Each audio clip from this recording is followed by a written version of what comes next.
Bismillahirrahmanirrahim. Assalamualaikum warahmatullahi wabarakatuh. Kembali lagi di 105 Rafam, nyaman dan bersahaja dalam jangkauan. Selamat siang Rafam, kembali lagi menyapa ruang dengar Anda di siang hari ini. Seperti biasa kita ada program Obsesi, obrolan seputar Thaqafah Islam. Dan alhamdulillah sekarang Angel juga sudah bersama narasumber kita, yakni Ukhti Nida. Kita sapa dulu. Assalamualaikum ya Ukhti. Waalaikumsalam warahmatullahi wabarakatuh. Sehat Ukhti kabarnya di siang hari ini? Alhamdulillah bikhair. Kalau Angel apa kabar? Angel juga bikhair. Oh, masya Allah. Bikhair aidan gitu ya. Alhamdulillah. Ya, tentunya rekan Afam di rumah yang sedang menyimak kita semoga senantiasa sehat selalu juga. Ya, kita akan membahas tema mengenai apa ini di siang hari ini? Kita hari ini mau bahas terkait bencana alam. Jadi insya Allah kita akan bahas bagaimana sebenarnya ada sebuah problem yang menurut kita ya, yang masalah dari bencana ini adalah paradigma gitu. Jadi ada paradigma yang salah. Jadi problem paradigma di balik bencana maut Sumatera. Insya Allah ini akan kita bahas. Oke. Iya, rekan Afam, itu dia tema yang akan kita bahas di siang hari ini ya, problem paradigma di balik bencana maut Sumatera. Disimak bersama rekan Afam dan kepada Ukhti Nida disilakan untuk menyampaikan. Baik, terima kasih kepada Ukhti Angel. Bismillahirrahmanirrahim. Assalamualaikum warahmatullahi wabarakatuh. Alhamdulillahirabbil alamin. Wassalatu wassalamu ala asyrofil anbiya'i wal mursalin wa ala alihi washabbihi ajma'in. Allahumma shalli ala Muhammad wa ala ali Muhammad. Yang kita awali ya bahasan kali ini dengan sebenarnya kabar duka yang menimpa saudara-saudara kita khususnya yang ada di wilayah Aceh, Sumatera Utara, kemudian juga di Sumatera Barat. Kalau di Sumatera Utara sendiri banyak sekali kabarnya. Yang paling dekat mungkin dengan Padang Sidimpuan tuh Sabungan ada ya dengan kejadiannya, kemudian juga wilayah Tandihat juga ada korban juga gitu ya. Nah, inilah yang melatar belakangi kita mengangkat tema ini. Namun kita tidak membahasnya bagaimana apa zikirnya, apa ini tidak, tapi kita membahas bagaimana si Islam menuntaskan tentang problematika bencana, adanya mitigasi bencana, kemudian juga melihat kondisi sekarang yang sepertinya ya banyak masyarakat yang mengkomentari kenapa ini tidak jadi bencana nasional kan itu yang selalu diutarakan oleh masyarakat. Bahkan kalau kita lihat fakta di Tamiang, di Aceh gitu ya, itu juga luar biasa loh, sampai satu truk mayat itu nggak tahu dikemanakan gitu ya, listrik padam segala macam. Memang sampai pemerintah daerah itu kondisinya, sampai pemerintah daerah bilang saya nggak sanggup. Nah itu angkat tangan, kami tidak sanggup untuk menuntaskan ini gitu, karena memang sebegitu dahsyatnya. Bahkan kalau untuk Aceh sendiri sampai kan mereka katakan ini seperti tsunami kedua, bahkan rasanya lebih sulit daripada tsunami pertama. Kalau tsunami pertama jadi berita nasional, kemudian semua orang mengupayakan bantuan ke sana gitu. Nah kondisi sekarang itu diserahkan kepada daerah sepertinya gitu ya. Nah ini yang yang melatar belakangi kita bahas ini, karena dalam Islam tidak hanya membahas tentang zakat, puasa gitu ya, kemudian zikir, ibadah mahdoh saja, tapi juga membahas bagaimana hubungan kita dengan sesama manusia dan bagaimana pengelolaan sumber daya alam, kemudian juga termasuk bencana bagaimana mitigasinya gitu. Nah jadi kita kembali berduka ya, itu kalimat yang memang harus kita sampaikan. Kita kembali berduka, Indonesia kembali berduka. Kenapa? Setelah longsor di wilayah Cilacap dan Banjarnegara Jawa Tengah yang menghilangkan 2 dusun pada November lalu, tepatnya 13 November, berarti sebenarnya belum sampai sebulan. Nah itu kejadian yang di Cilacap dan beserta banyaknya bencana-bencana lain. Namun kali ini di akhir bulan kemarin ya sebenarnya itu ada bencana yang menimpa saudara-saudara kita yang ada di wilayah Aceh, Sumatera Utara dan Sumatera Barat, dan itu merupakan bencana yang sangat memilukan gitu. Dan pada tanggal 29 November lalu, ketiga wilayah tersebut dihantam banjir maut yang menelan banyak korban jiwa. Update dari BNPB 2 hari yang lalu ya, tepatnya tanggal 3 Desember 2025 kan menyebut ada jumlah korban jiwa mencapai 753 orang yang meninggal. Mohon maaf, mungkin ini masih yang dapat, yang tidak dapat gimana gitu ya.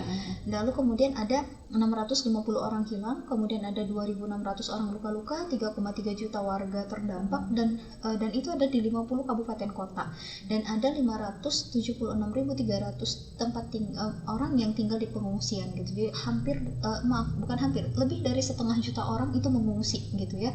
Nah, sementara itu jumlah bangunan dan infrastruktur yang rusak itu tercatat ada 3.600 rumah yang rusak berat, kemudian ada 2.100 rumah yang rusak sedang, 3.700 yang rusak ringan, ada 299 jembatan yang terputus rusak dan yang lainnya, kemudian ada 9 fasilitas kesehatan, dan ada satu data lagi 323 fasilitas pendidikan, berarti termasuk sekolah itu juga mengalami kerusakan, bahkan mungkin hanyut hilang gitu ya. Kayak kalau kita lihat di sini di Egaroga, kampungnya hilang gitu ya. Meskipun memang masih ada sisa-sisanya. Kalau di Aceh sendiri ada 4 kampung yang hilang, ada 4 desa yang hilang gitu. Bayangkan kalau hilang tuh rata kan gitu ya. Nah, maka banyak pihak yang menilai sepertinya ya penguasa kita itu lamban dan terkesan cuci tangan gitu. Kenapa? Jadi ada beberapa pejabat yang juga dinilai meremehkan bencana ini, termasuk juga pernyataan dari PSBB pada tanggal 28 November saat itu mengatakan bahwa bencana Sumatera ini kayaknya mencekamnya di sosmed aja gitu ya. Kemudian banyak kritikan dan akhirnya memaksa mereka untuk meminta maaf karena memang pada faktanya ini bukan bencana kecil gitu. Kita, saya gitu ya, mungkin Angel juga saudaranya dan yang lainnya itu merasakan gitu ya, dan kita melihat hal itu, apalagi sekarang faktanya juga banyak penjarahan di mana-mana karena kondisinya memang sangat sempit gitu ya. Makan dan yang lainnya berhari-hari, sudah lebih dari seminggu gitu. Nah, akan tetapi sepertinya gitu ya, dan terlihat sepertinya sikap yang memiliki kekuasaan di negeri ini justru malah menunjukkan sepertinya ketidakpedulian dan empati yang sangat sedikit gitu ya. Jadi nil empati gitu. Nah, bahkan kalau kita lihat lagi para penguasa memang sudah mulai turun ke lapangan, ada yang di tanggal 1 kemarin gitu ya, tapi masih tetap saja tidak menyebut ini sebagai bencana nasional. Karena memang kalau kita tahu ya, kalau ini disebut sebagai bencana nasional, pertama akan banyak aktivitas perusahaan yang melibatkan alam akan di cancel dulu nih, akan diberhentikan dulu gitu ya, pertambangan dan yang lain yang ada di 3 provinsi ini. Kemudian yang kedua pasti akan diusut juga dong siapa yang terlibat gitu ya, karena sudah masuk kategori bencana nasional. Nah, maka kalau kita lihat sekarang ini dianggap statusnya sudah cukup gitu, padahal kan fakta di lapangan banyak korban yang angkanya terus bertambah gitu. Terus juga besarnya dampak dari sumber daya daerah yang sangat kurang serta membuat rakyat benar-benar kesulitan. Kesaksian para relawan ya, atau teman-teman kita juga banyak yang bilang kelaparan berhari-hari, kemudian bahkan beberapa tempat itu akhirnya muncul aksi-aksi penjarahan. Dan hingga saat ini, berarti dari data 2 hari yang lalu, beberapa pejabat pun masih menyebut buruknya cuaca sebagai kambing hitam. Sampai kapan gitu ya? Dan khususnya kedatangan siklon tropis Senyar gitu yang selalu yang dikatakan memang menyebabkan hujan 1 bulan tumpah dalam 1 hari. Memang iya, tapi apakah hanya itu penyebabnya gitu?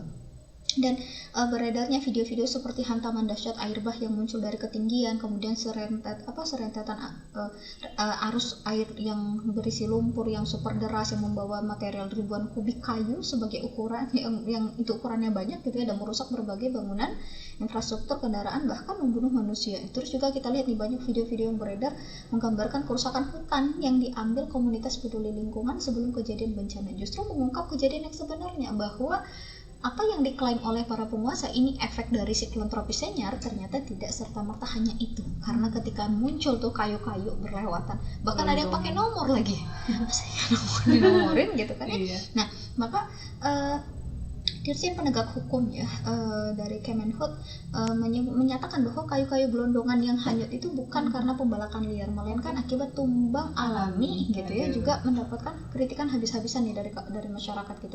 Mana mungkin air bah bisa motong-motong kayu sendiri kan gitu ya, terus juga bisa ngupas kulitnya dengan rapi gitu. Iya, jadi kalau benar itu memang tumbang karena alami, harusnya pohonnya ikut hanyut bersama akarnya, bersama daunnya gitu. Nah, justru tidak bisa dibantah bahwa yang sedang terjadi saat ini bukan sekedar bencana biasa, melainkan dampak buruk adanya kebijakan penguasa alias bencana yang terencana gitu ya. Meskipun mungkin tidak direncanakan akan ada bencananya, tapi ada aktivitas yang sebelum itu yang pasti akan menghasilkan bencana jadinya gitu. Nah, kenapa tidak? Karena kerusakan hutan di wilayah Sumatera baik akibat aktivitas perkebunan khususnya sawit dan konversi lahan untuk industri ekstraksi seperti misalnya penambangan konversi dan pertambangan terbuka misalnya. Pada faktanya memang berjalan sangat masif di 3 provinsi ini gitu, dan memang bukan hanya di 3 provinsi ini, Sumatera gitu ya. Lalu kemudian khususnya di area ekosistem kritis Taman Nasional Leuser ya di Aceh, Leuser. Kemudian Batang Toru di Tapanuli Selatan, kemudian ada Das Batang Anai di Padang Pariaman, yang ketiganya menjadi sentrum dari bencana gitu. Kalau kita lihat di Sumatera Utara kan Batang Toru, kita lihat di di Sumatera Barat Padang Panjang, itu Gapura Padang Panjang itu sampai ke atas, kebayangin gimana tuh ukuran lumpurnya itu ya gitu. Nah, kemudian di Aceh juga sama. Maka semua aktivitas ini selain telah mengancam keanekaragaman hayati juga merebut habitat hewan seperti gajah, misalnya kera dan yang lainnya. Mohon maaf mungkin ini para pendengar menganggapnya kok jadi bahas hutan ya gitu. Karena sebenarnya Islam juga membahas hal ini gitu ya. Sehingga harus kita kuak dulu baru kita kemudian bisa menghukuminya dengan Islam gitu. Nah, maka telah faktanya kerusakan lingkungan tadi juga mengurangi kemampuan hutan sebagai satu-satunya benteng alami untuk menghadapi siklon senior tropis gitu. Nah, ini udah diprediksi nih muncul siklon senior tropisnya. Tapi yang bisa menghadapi ini kan hutan yang bagus gitu ya, hutan yang masih alami, hutan yang masih ideal. Nah, kalau hutannya dirusak bagaimana mungkin dia bisa menghadapi munculnya siklon senior tropis tadi gitu. Nah, maka bagaimanapun juga fungsi utama hutan itu adalah menyimpan air dan penguat struktur tanah. Dan hutan itu juga berfungsi sebagai penyerap karbon sehingga bisa menjadi benteng atas krisis iklim yang itu sifatnya mungkin global gitu. Namun sayang sebagian hutan itu sudah hilang termasuk di wilayah Sumatera, maka wajar jika serangan dari siklon senior tropis ini muncul akan berdampak sedemikian dahsyat layaknya bencana tsunami kedua. Gitu ya. Nah, maka kita bicara tentang problem paradigma. Kenapa? Karena tidak dipungkiri jika sesungguhnya ada problem besar di balik semua bencana yang sudah terjadi ini berikut dengan problem penanganannya gitu.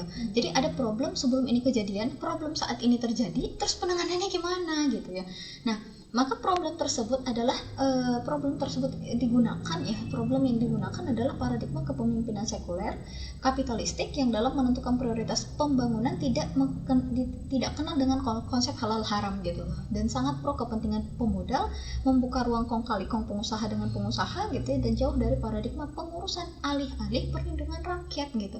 Nah, ini yang menjadi paradigma yang salah karena paradigmanya tadi kepemimpinan kapitalistik sekuler. Yang penting ini siapa yang minta nih, ujung-ujungnya kan kalau kita lihat kayaknya menguntungkan pemodal saja ya. Nah, haram nggak sih merusak alam? Haram kan gitu. Tapi ada nggak standar halal haram dalam memberikan izin tadi gitu ya, memberikan izin kepada penguasa untuk mengelola alam sampai sebegitunya? Ada nggak sih standarnya halal haram? Nggak ada. Justru yang jadi standarnya apa? Ya kepentingan gitu ya. Kemudian juga ya tadi para pemodal gitu. Maka kalau kita mau menyadari ya memang ini paradigma utama yang salah adalah paradigma kepemimpinan kapitalistik sekuler. Bahkan mungkin nanti kalau kita lihat jangan-jangan penguasanya juga oligarki, penguasa sekaligus pengusaha gitu. Nah, salah satunya itu ya kalau kita lihat tampak dari pernyataan dari RI 1 saat membuka musyawarah perencanaan pembangunan nasional di RPJM tahun 2024 lalu. Waktu itu RI 1 juga menekankan soal urgensi menambah penanaman kelapa sawit ya. Jadi nggak usah takut dengan isu deforestasi gitu, deforestasi. Nah, deforestasi. Dan ia mengatakan bahwa kelapa sawit juga merupakan pohon yang punya daun, mengeluarkan oksigen, menyerap karbon dioksida dan yang lainnya. Seakan ini mengatakan bahwa kalaupun nanti lahan gunung itu diganti dengan sawit ya nggak apa-apa, nggak akan menyebabkan bencana alam, nggak bahaya gitu loh. Tapi pernyataan tersebut sebenarnya bertentangan dengan pernyataan dari para analisis pakar yang ngerti lingkungan gitu. Mereka justru menyebut bahwa salah satu penyebab bencana hidrologi itu termasuk jika ya kalau yang terjadi di Sumatera sekarang adalah pembukaan hutan besar-besaran untuk perkebunan sawit, dan hal itu mudah sekali dipahami karena pohon sawit itu merupakan tanaman monokultural gitu ya, dengan akar yang dangkal sehingga tidak bisa menahan air sebagaimana pepohonan yang ada di hutan. Jadi beda sekali gitu. Terus juga lebih dari itu perkebunan sawit juga tidak mampu menjadi habitat bagi satwa liar. Di mana tuh gajah bisa makannya gitu. Kayaknya kera juga nggak ada di situ gitu.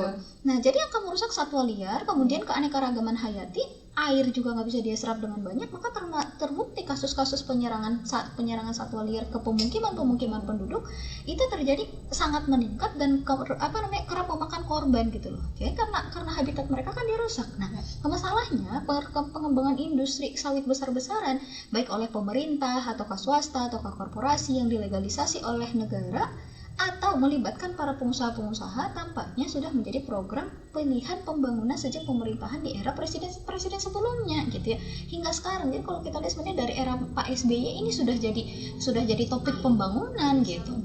Nah, alasannya kenapa industri kelapa sawit ini punya peran strategis untuk perekonomian nasional katanya, terutama sebagai sumber utama devisa negara dan penyedia lapangan kerja. Bahkan disebut Indonesia itu menjadi produsen minyak sawit terbesar di dunia dengan lahan perkebunan yang luas dan kondisi iklim yang ideal. Jadi Indonesia berhasil menjadi pemain kunci di pasar global untuk minyak sawit. Nah, itulah sebabnya kenapa pemerintah mudah sekali memberikan izin gitu ya kepada para korporasi, tepatnya oligarki, untuk membuka lahan yang bergerak di bidang persawitan. Dan pemerintah dalam hal ini nggak sungkan tuh mendudukkan diri sebagai regulator untuk menjamin kebebasan dari para pemilik modal untuk menguasai sumber daya alam yang sejatinya sebenarnya masuk kategori kepemilikan umum. Nah, dalam Islam ya, Dek, kalau kita bicara tentang lahan yang begitu luas tadi, hutan yang begitu luas tadi, nggak bisa diberikan kepada swasta asing gitu loh. Asing asong gitu loh ya. Yang jelas nggak bisa dikelola oleh swasta, dalam artian kayak tadi dia harus dikelola oleh negara tapi tidak merusak lingkungan, dan itu untuk kepentingan masyarakat gitu. Nah, ini persoalannya justru malah diberikan besar-besaran sampai gitu ya. Ada waktu itu pejabat, ini viral juga nih, ada waktu itu pejabat Kemenhub ya, yang didaulat sebagai yang pernah didaulat oleh organisasi nirlaba Green Economic sebagai pemberi izin pelepasan hutan terbanyak untuk ekspansi perkebunan sawit, dan itu di masa Presiden SBY gitu. Jadi Menteri Kehutanannya itu dikasih apa namanya, reward tadi itu ya, penghargaan pelepasan lahan untuk dibuat jadi lahan sawit gitu loh. Nah, jadi pada waktu itu berarti besar-besaran kan pemberiannya gitu.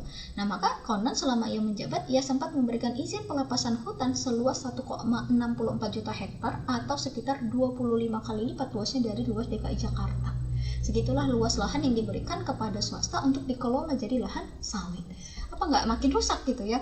Nah, maka data mencengangkan itu baru bicara tentang alih fungsi dari lahan hutan menjadi lahan sawit gitu. Sedangkan untuk pertambangan lagi, kita baru bicara perkebunan sawitnya, belum pertambangan. Nah, ternyata ada sebuah studi mengatakan bahwa dari tahun 2001 sampai 2023 penggundulan hutan akibat pertambangan di Indonesia mencapai 721.000 lahan, dengan 150.000 lahannya itu adalah hutan primer. Jadi adapun sebagian yang lainnya itu kan hutan Indonesia ini sebenarnya kan menyumbang 58,2% dari deforestasi hutan tropis akibat pertambangan di 26 negara antara tahun 2000 sampai 2019. Jadi kan hanya sekitaran 20 tahunan gitu ya. Nah, maka ini kalau kita lihat ya. Jadi mirisnya terkait hal ini, kemarin ada Kementerian SDM ya menyebutkan bahwa Sumatera telah diperlakukan sebagai zona pengorbanan untuk tambang minerba. Zona pengorbanan untuk tambang minerba. Jadi terdapat sedikitnya 1.907 wilayah izin usaha pertambangan minerba aktif dengan total luasnya itu 2.458.469 hektar. Jadi nggak heran kenapa Indonesia masih menghadapi deforestasi yang masif gitu. Negara ini bahkan sempat masuk dalam 2 peringkat teratas kasus deforestasi terbanyak, yakni mencapai berapa? 10 juta hektar per tahun di tahun 2024, yang mana di Sumatera pengundulan hutan makin menyentuh separuh dari deforestasi itu. Jadi kalau kita lihat inilah yang memang menjadi penyebabnya gitu ya. Jadi perusakan lingkungan, perusakan hutan telah memberi dampak yang sangat dahsyat kepada kehidupan manusia, generasi hari ini juga generasi akan mendatang. Jadi kalau udah rusak sekarang nih kita kena bencana, apakah ada jaminan generasi masa depan gak kena bencana juga? Sedangkan hutannya sudah sangat dirusak gitu. Jadi pembukaan hutan secara ugal-ugalan gitu ya, itu merusak ekosistem, merenggut ruang kehidupan, dan apalagi pertambangan gitu ya. Jadi perusakan hutan telah mengubah landscape, degradasi kehidupan, reboisasinya juga tidak dilakukan gitu ya. Ditambah lagi dengan kalau kita lihat ada penggunaan bahan-bahan kimia berbahaya seperti merkuri untuk pertambangan emas gitu ya, atau reduksi berupa air asam tambang gitu ya, yang itu juga pasti akan akhirnya menyebabkan ekosistem air semakin buruk, dan ini akan sangat berefek kepada generasi kita di masa mendatang gitu. Jadi kalau kita mau bicara tentang apa yang menjadi akar persoalannya, berarti kan ada paradigma kapitalis tadi kan ya. Harusnya kalau kita pakai konsep Islam, tambangnya pasti akan sangat dibatasi. Perkebunan, alih fungsi lahan, kemudian menjadi perkebunan sawit juga pasti akan sangat dibatasi. Dan ternyata perkebunan sawit yang banyak di Indonesia, memang kita produksi minyaknya kan banyak nih, minyak sawitnya. Tapi ternyata yang untuk masyarakat Indonesia, jadi ibaratnya gini ya, kalau dari 100% yang dihasilkan, untuk masyarakat Indonesia itu sebenarnya nggak sampai 50% loh. Jadi yang anggaplah ya 50%, tapi 50% yang lagi untuk diekspor. Nah, berarti kita merusak alam kita untuk apa? Untuk orang lain gitu. Nah, balik lagi kan pandangan dari kapitalisme gitu. Mungkin ini yang pertama dulu, dan insya Allah nanti sesi kedua kita bahas kenapa paradigma ini nggak layak untuk dipertahankan gitu. Oke. Kembali lagi di 105 Rafam, nyaman dan bersahaja dalam jangkauan. Ya, Rafam masih bersama Ijo dalam program Obsesi Obrolan Seputar Apa Islam, dengan tema yang kita bahas, problem paradigma di balik bencana Laut Sumatera. sama narasumber kita di Mida. Ya, kita lanjut lagi rekan Rafam. Ya, buat rekan Rafam mungkin yang ingin bertanya, boleh banget langsung aja kirimkan pertanyaannya ke nomor 0822 99996105. Bisa melalui via chat WhatsApp dan juga SMS. Juga buat rekan-rekan mungkin yang lagi menyimak kita dari live Instagram dan juga live Facebook, boleh tinggalkan komentar di kolom komentar yang sudah tersedia. Kita lanjut lagi rekan-rekan kepada Nida, silakan untuk melanjutkan pembahasan. Ini kita lanjut ya, tapi topiknya udah berganti. Tadi kita bongkar faktanya, kenapa bisa terjadi kerusakan lingkungan gitu ya. Sekarang kita bahas masih perlu nggak sih kita pertahankan paradigma kepemimpinan yang kapitalistik sekuler ini gitu ya. Jadi tidak layak dipertahankan gitu. Kenapa? Karena paradigma kepemimpinan sekuler kapitalistik tentu saja tidak bisa mensejahterakan. Ya tadi balik dia lahir dari peradaban yang berakidah sekuler. Sekuler itu apa? Pemisahan agama dengan kehidupan. Kalau dipisahin agama dengan kehidupan berarti kita dipisahin dengan aturan Tuhan. Padahal Tuhan Allah lah yang paling tahu apa yang terbaik untuk hambanya. Nah kita ninggalin aturan Allah. Padahal perkara makan aja bisa salah loh, yang mana yang harus saya makan itu. Allah udah kasih aturan ya, mulai dari bangun tidur sampai bangun negara, mulai dari pengelolaan rumah tangga sampai pengelolaan sumber daya alam, ada aturannya dalam Islam. Mulai dari hubungan keluarga, hubungan pertemanan sampai hubungan luar negeri, ada aturannya dalam Islam. Jadi kalau ada yang nanya bangga nggak jadi Muslim, sangat bangga. Dan terbukti bahwa itu adalah agama yang benar yang berasal dari Sang Pencipta, bukan agama buatan manusia gitu. Jadi kalau kita lihat dengan kondisi sekarang, kenapa terjadi kerusakan? Ya karena kita ninggalin aturan Allah. Nah, sekuler itu tidak menjadikan Allah itu sebagai pengatur kehidupan manusia gitu loh. Nah, dari rahim sekuler ini lahirlah kapitalisme itu apa? Paham yang kalau nanti dalam bahasa Arab tuh kita dengar kapitalisme ini bahasa Arab itu ra'sumaliyun itu berarti dia berasal dari dua kata, ra'is dan mal. Berarti rois itu artinya kepala, mal itu artinya harta. Berarti dalam kepalanya harta aja gitu loh.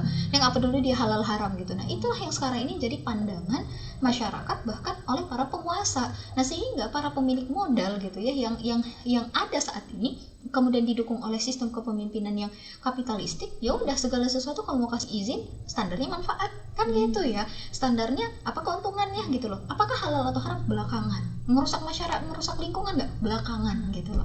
Jadi kalau dalam Islam tuh standarnya jelas, nggak boleh merusak alam, haram gitu ya. Bahkan nanti kalau kita lihat lagi dari dalilnya, al-muslimuna syuraka'u fi salasin fil ma'i kala'i wan nar, kaum muslimin itu berserikat atas 3 hal, padang rumput, air dan api. Dan dikiaskan dengan ini, berarti kalau padang rumput, hutan yang luas, hutan yang lebat tadi nggak boleh diberikan kepada swasta, apalagi asing.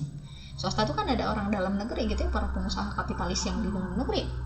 Nah kemudian juga api misalnya pertambangan, tambang minyak, tambang emas dan yang lainnya nggak boleh diberikan kepada swasta apalagi asing. Faktanya sekarang diberikan semua, makanya kan dapat double gitu loh, udahlah merusak dapat dosa pula kita jadi gitu. Nah ini yang tidak layak untuk kita pertahankan karena pandangan kapitalistik tadi, kepemimpinan sekuler itu jelas tidak akan menjadikan halal haram sebagai standar kebijakan mereka gitu. Nah sistem ini juga terbukti telah melahirkan para penguasa yang zalim yang hanya mampu memproduksi kebijakan-kebijakan destruktif yang menonjolkan nilai-nilai materi dan kemudian tetapi mereduksi nilai-nilai keimanan, mereduksi nilai-nilai kemanusiaan dan moral gitu. Lihat saja apa yang disebut sebagai pembangunan arahnya justru kan disetir oleh para kepentingan kapitalisme global gitu ya. Dan proyek-proyek yang dikuasai kalangan oligarki yang mereka tuh sangat rakus, yang itu kerakusan itu nggak kepalang loh, yang masih kurang sama mereka kan gitu. Nah sampai-sampai pembangunan pun senantiasa identik dengan kerusakan dan keburukan, termasuk dengan berbagai bencana yang selalu bermunculan dan tidak berkesudahan. Yang Cilacap kan awal November, yang Sumatera akhir November gitu. Jadi semua ini dicari karena sistem ini memang sudah cacat dari asas gitu ya, tadi akidah sekulernya yang tegak di atas paham yang memisahkan agama dari kehidupan sekaligus tidak mengenal halal haram dan begitu mengagungkan paham kebebasan. Jadi kan dalam demokrasi itu ada 4 paham kebebasan: kebebasan beragama, kebebasan berperilaku, kebebasan bertingkah laku, kebebasan berpendapat, dan yang terakhir kebebasan berkepemilikan. Jadi kamu kok selagi masih punya uang bisa kamu dapetin apapun. Kalaupun harus merusak kehidupan orang banyak ya dalam demokrasi kan jadi halal gitu ya, maksudnya jadi dibolehkan. Kalau dalam Islam ya nggak bisa karena standarnya halal haram gitu. Jadi akan meniscayakan munculnya sikap egois dan serakah tanpa batas gitu ya. Nah, adapun negara dalam sistem sekuler ini justru menjamin kebebasan tersebut, sedangkan kursi kekuasaan itu menjadi jalan untuk para pemilik modal tadi untuk mencari keuntungan yang sebanyak-banyaknya gitu ya. Jadi kadang kalau kita lihat rakyat ini ya, posisi kita itu kayak sebagai objek penderita aja gitu ya. Terus juga masyarakat itu hanya dibutuhkan sebagai alat legitimasi bagi para kepenguasa ya, para oligarki untuk duduk di kursi kekuasaannya, dan itu hanya dibutuhkan sekali 5 tahun, sesudah itu nggak lagi gitu. Nah, jadi kita bicara tentang kepemimpinan Islam. Kepemimpinan Islam ini adalah satu-satunya harapan, baik kepada muslim maupun non-muslim. Jadi ingat, Islam tidak pernah memaksa non-muslim masuk ke dalam Islam secara terpaksa. Enggak pernah Islam memaksa itu. Kalau memang dipaksa, berarti harusnya sekarang nggak ada agama lain dong. Kenapa dulu Islam memimpin dunia selama 1300 tahun lamanya? Ada juga kan agama-agama yang lain, bahkan orang musyrik juga masih banyak gitu. Jadi tidak dipaksa gitu, tapi didakwahkan. Nah, Islam itu akan mensejahterakan bukan hanya muslim, tapi juga non-muslim, tapi juga hewan gitu loh. Jadi sejahtera semua gitu. Kenapa? Karena aturan Islam itu memang rahmatan lil alamin, dan itu terbukti selama 1300 tahun lamanya sangat luar biasa memuliakan manusia. Bahkan hanya terjadi 200 tindakan kriminal. Bahkan kalau kita lihat lagi dari sisi ekonomi, standar miskinnya dalam Islam itu kalau dia punya penghasilan kurang lebih 10 dinar. Jadi kalau 10 dinar, 1 dinar itu 4,25 gram emas. 1 gram emas aja misalnya dikali 1 juta, kayaknya sekarang 2 juta kan, dikali 1 juta, berarti 1 dinarnya 4 jutaan. 4 berarti dia kalau punya penghasilan 40 juta dibilang apa? Miskin dalam Islam. Kaya kan gitu ya, sejahtera kok. Nah, jadi hal ini sebenarnya sangat berbeda ya secara diameter dengan sistem pemerintahan Islam, dengan sistem kepemimpinan Islam. Jadi sistem Islam itu berangkat dari keyakinan bahwa manusia diciptakan dengan tugas mulia, yakni apa? Untuk menghamba sekaligus sebagai khalifah, yakni memakmurkan bumi dan seluruh alam sebagai salah satu bentuk pengabdian kepada Allah. Jadi kita menaati Allah salah satunya dengan apa? Menjaga alam semesta. Jadi ketika manusia tidak menjaga alam semesta, berarti dia nggak taat sama Allah gitu. Nah, untuk itulah Allah menurunkan syariat Islam sebagai pedoman tentang bagaimana hidup itu harus dijalankan, sehingga semua ya yang Allah ciptakan benar-benar bisa mendatangkan kebaikan, kemudian mendatangkan keselarasan, kebahagiaan dan keberkahan. Jadi penguasa sendiri kalau dalam Islam itu berperan sebagai penegak ya, sehingga fungsinya sebagai pengurus dan penjaga rakyat itu benar-benar dijalankan. Jadi dalam syariat Islam itu menetapkan berbagai aturan atau prinsip yang berbasis keimanan gitu ya, terkait dengan pengelolaan sumber daya alam yang menjauhkan manusia dari kemudaratan. Jadi nggak mungkin dibolehkan pertambangan liar atau perkebunan pembalakan liar gitu ya dalam Islam. Kenapa? Ini muncul mudarat. Dalam Islam tuh mudarat tuh nggak boleh kan, nggak boleh mendekatkan diri kepada mudarat gitu. Jadi prinsip itu antara lain larangan melakukan kerusakan. Ini kalau kita lihat nanti di Quran surah Al-A'raf ayat 56. Perintah menjaga keseimbangan ekologi ada juga dalam Islam. Jadi alam semesta itu udah seimbang Allah buatkan. Bahkan Allah katakan gunung itu pasak kayak paku. Ya kalau pakunya diambil, goncang kan gitu, ibarat meja. Pakunya dicabut, ini rusak mejanya gitu. Nah, serta memanfaatkan sumber daya alam untuk kemaslahatan umat, bukan untuk kepentingan pribadi ataupun kelompok. Ini konsepnya dalam Islam. Terus syariat Islam itu mengatur soal kepemilikan, mulai dari kepemilikan individu, kepemilikan umum, kepemilikan negara. Maka dalam pandangan Islam sumber daya alam, misal ada hutan, sumber daya air, kemudian tambang, termasuk salah satu kepemilikan umum yang wajib dikelola oleh negara untuk kepentingan masyarakat. Dan hal ini sesuai dengan tadi hadis yang disampaikan ya, al-muslimuna syuraka'u fi salasin fil ma'i kal iwan nar. Jadi kaum muslimin itu berserikat atas 3 hal, padang rumput, air dan api. Nah, kemudian apalagi Islam juga mewajibkan negara atau penguasa bertindak sebagai pengelola dan penanggung jawab utama untuk mengeksplorasinya. Jadi boleh nggak sih kita kelola alam? Boleh. Nah, mungkin nggak boleh ya. Berarti nggak boleh menebang pohon pun satu nggak boleh. Ya bukan gitu juga konsepnya gitu ya. Nah, tapi ada eksplorasinya, tapi dengan cara yang memperhatikan aspek kelestarian dan kemaslahatan. Ingat deh, ketika penaklukan Konstantinopel yang dilakukan oleh Muhammad Al-Fatih, memang pada waktu itu sampai dibilang gini, jangan ada yang nebang pohon kalau tidak ada kegunaannya. Perang aja memperhatikan alam gitu. Apalagi ini kondisinya bukan perang gitu. Berarti kan lebih diperhatikan lagi alam semestanya. Dan di masa Umar bin Khattab dulu pernah terjadi gempa. Apa yang dilakukan oleh Umar? Umar datang, terus Umar pegang tuh tanah kan ya, wahai bumi tenanglah. Terus habis itu apa yang dilakukan oleh Umar? Dikumpulin masyarakat Madinah. Terus Umar bilang gini, wahai penduduk Madinah, siapa di antara kalian yang sudah bermaksiat? Kalau kalian tidak bertobat, maka aku akan meninggalkan kalian. rindu kan penguasa yang betul-betul takut sama Allah ya gitu loh. Jadi bukan kayak yang kemarin yang ada mikul apa yang mirip Umar bin Khattab tuh ya, yang apa mikul beras. Maaf saya ngerosting. Kayak jadi itu ya deh. Jadi kan dalam Islam itu konsepnya kan dalam Islam memperhatikan kelestarian, kemaslahatan gitu ya. Dan negara dalam hal ini akan melakukan pengaturan dan penataan wilayah sedemikian rupa sehingga menutup celah kemudaratan. Nggak mungkin kalau udah kelihatan nih akan rusak nih kayak mana ya kalau tanaman itu diganti resapan air gimana, kan udah jelas ya ini akan bisa menyebabkan bahaya gitu. Jadi celah-celah itu akan ditutup oleh Islam, termasuk juga memperketat pengawasan dan penegakan hukum bagi yang kemudian memenjarakan orang-orang yang melanggar peraturan. Kadang miris lihat kondisi kita ya, ada nanti masyarakat yang nebang hutan pakai kayu sendiri ditangkap, yang yang punya eskapator yang merusak lingkungan kok nggak ditangkap gitu. Nah, negara juga akan mendistribusikan hasil pengelolaan tadi sumber daya alam itu untuk siapa? Untuk kepentingan masyarakat, kemakmuran masyarakat. Jadi nggak dikasih ke swasta, nggak dikasih ke asing. Misalnya saya pengusaha besar nih ya, terus saya punya tuh perusahaan kertas misalnya, saya tebang tuh, saya kan orang Indonesia gitu, nggak bisa juga. Jadi tetap ada batasannya gitu. Boleh kita jadi pengusaha, boleh kita punya PT, boleh gitu ya. Tapi ada aturannya, ada batasannya. Dan misalnya persoalannya kan sekarang batasan itu yang tidak ada. Jadi siapa yang dekat dengan siapa yang punya modal, nah, itu yang terjadi gitu. Nah, ya sangat bebas, paham demokrasinya kan ke sana. Nah, maka mekanismenya adalah memasukkan seluruh hasil dari kekayaan alam tadi ke pos kepemilikan umum dan masuk ke dalam Baitul Mal kalau nanti kita insya Allah pakai aturan Islam, dan pos ini kemudian akan disalurkan dalam bentuk distribusi subsidi kepada seluruh masyarakat dan membangun berbagai fasilitas umum dan memberikan berbagai pelayanan publik sebaik-baiknya. Kita lihat nih ya kondisi bencana sekarang. Andai semua bantuan itu masuk dari pos negara dan negaranya amanah, kata kuncinya negaranya amanah, maka pasti akan mudah menuntaskan bencana ini. Tapi ini kayaknya influencer gerak sendiri, ini gerak sendiri, ormas gerak sendiri gitu loh. Yang punya heli siapa? Yang punya akses ke sana dengan mudah siapa? Yang punya akses yang punya alutsista siapa? Coba kalau semua bantuan itu masuk dari satu jalur, kemudian dikelola bagus, negaranya amanah gitu ya, maka ini bencana pasti akan dengan mudah untuk dituntaskan. Tapi sampai sekarang masih gitu. Kemudian apalagi negara diharamkan untuk menyerahkan pengelolaan sumber daya alam kepada individu, korporasi lokal ataupun asing gitu ya. Tadi yang sering saya ulangi ya. Apalagi kemudian membiarkan pemilik hakikinya yaitu masyarakat hidup dalam penderitaan seperti yang kita lihat saat ini. Penguasa sepertinya ya dipandang sebagai penipu rakyat yang baginya layak mendapatkan ancaman dari Allah Subhanahu wa taala. Kenapa? Karena kata Rasulullah gini, tidaklah seorang hamba pun yang diberikan amanah oleh Allah untuk memimpin bawahannya yang pada hari kematiannya ia masih melakukan curang atau menipu rakyatnya, maka nanti melainkan Allah akan mengharamkan syurga atasnya.